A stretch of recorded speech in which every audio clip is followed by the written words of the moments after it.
ओम शांति। आज का वरदान है, ज्वाला रूप की याद द्वारा स्वयं को परिवर्तन कर ब्राह्मण से फरिश्ता सो देवता भव। ज्वाला रूप की याद द्वारा स्वयं को परिवर्तन कर ब्राह्मण से फरिश्ता सो देवता भव। बाबा ने वरदान को एक्सप्लेन किया, जैसे अग्नि में कोई भी चीज़ डाली जाती है तो नाम, रूप, गुण सब बदल जाता है। जैसे अग्नि में कोई चीज़ डाली जाती है तो नाम, रूप, गुण सब बदल जाता है।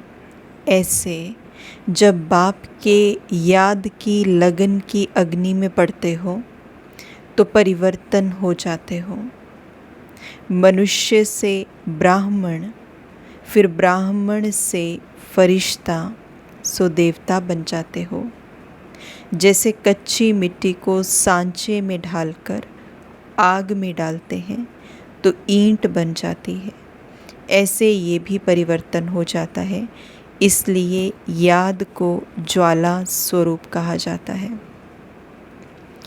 तो बाबा ने एक एग्ज़ाम्पल दिया है कि अग्नि में जब कोई भी चीज़ डाली जाती है तो उसका नाम, रूप, गुण बदल जाता है, वो ट्रांसफॉर्म हो जाती है कम्प्लीटली। जैसी वो पहले थी वैसी नहीं रहती। जैसे हम उसको आग से निकालेंगे तो कम्प्लीटली ट्रांसफॉर्म हो गया होगा, उसका गुण भी और उसका रूप भी बदल गया होगा। तो बाबा ये कह रहे हैं कि जैसे आग में डालने से ट्रांसफॉर्मेशन हो जाती है, उसी तरह याद की ज्वाला जो है, याद की जो अग्नि है, उसमें जब हम जलते हैं, उसमें जब हम रहते हैं, उसको जब हम डीपली महसूस करते हैं तो उससे हमारा जो कैरेक्टर है, हमारा जो एटीट्यूड है, हमारे जो मन के संकल्प हैं, संस्कार हैं, वो कम्प्लीटली परिवर्तित हो जाते हैं। क्योंकि याद की ज्वाला क्या है? याद की ज्वाला अगर हम इसको बहुत ही सिंपल शब्दों में लें और अगर हम योग या इस तरीके के शब्दों में नहीं भी जाएं तो याद क्या होती है? अब बाबा जैसे ही हमें मिले सबसे पहले, और जब बाबा से हमारा मिलन हुआ, जब हमने मुरली सुनी तो बाबा ने क्या याद दिलाया हमें? कौन सी स्मृतियाँ याद दिलाईं? तुम आत्मा हो, तुम मेरे हो, तुम परमात्मा की संतान हो, तुम महान आत्माएं हो। तुम्हारा घर क्या है? परम धाम तुम्हारा घर है। यहाँ तुम टेम्परेरी रोल प्ले करने के लिए आए हो, तुम बॉडी कॉन्शियसनेस में फंस गए हो। तुम्हारा ओरिजिनल स्वधर्म क्या है? ड्रामा क्या है? कार्मिक फिलॉसफी क्या है?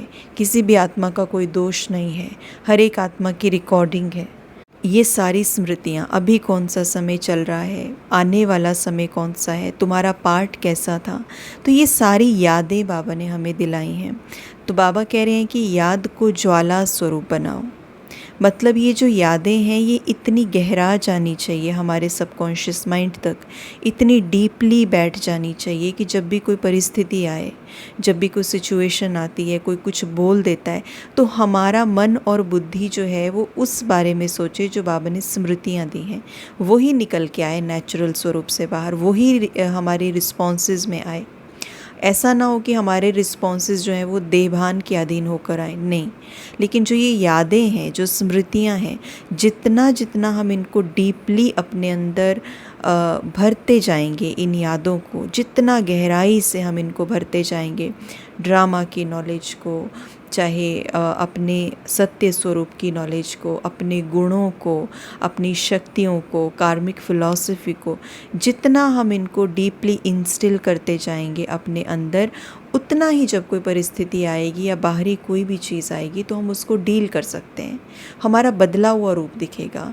तो अगर ऐसे हम याद की अग्नि में जल रहे हैं, इतना डीपली सबकॉन्शियस माइंड तक इन यादों को अगर हम ले गए हैं, तो हमारी पर्सनैलिटी हम सोचें कैसी बन जाएगी, हमारा थॉट पैटर्न ही बदल जाएगा, हमारे बिलीव्स बदल जाएंगे, विचारधाराएं बदल जाएंगी, हमारा सोचने का तरीका बदल जाएगा, बात करने का तरीका, एवरीथिंग। जब सोच ही बदल गई तो फिर रहा ही क्या? वर्ड्स और एक्शंस में तो वही आता है जो हम सोचते हैं।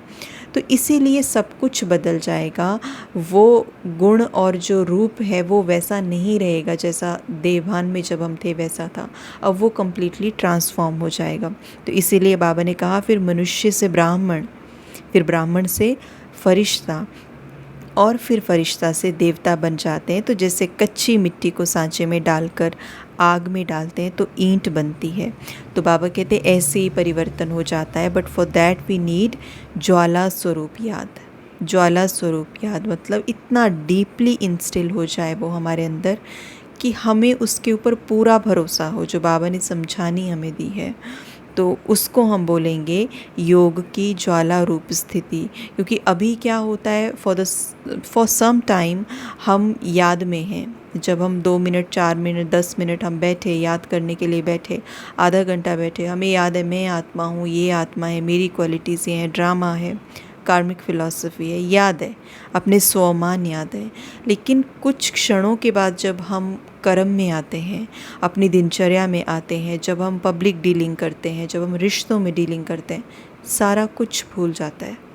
तो क्या हम इस याद को ज्वाला स्वरूप कहेंगे? नहीं। ज्वाला स्वरूप याद ये है कि जितना देहभान अंदर बैठा हुआ है, कर्म करते भी नहीं भूलता है, उतना ही डीपली ये सबकॉन्शियस माइंड में सोल कॉन्शियसनेस बैठ जाए, देही अभिमानी स्थिति बैठ जाए, इसको हम कहेंगे ज्वाला स्वरूप याद। तो ये पुरुषार्थ हमें करना है।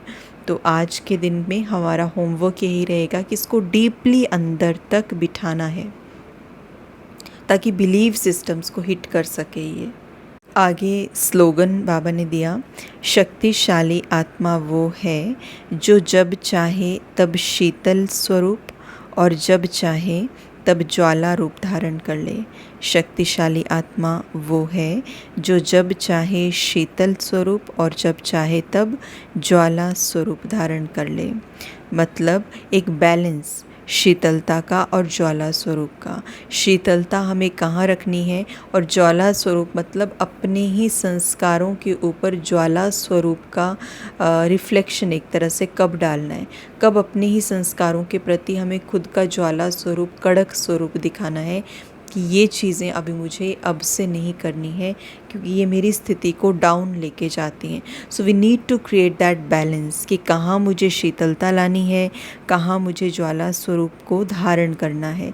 तो बाबा कहते हैं जो ऐसे शिफ्ट करता है एनालाइज करके, उसी को शक्तिशाली आत्मा कहेंगे। ओम शांति।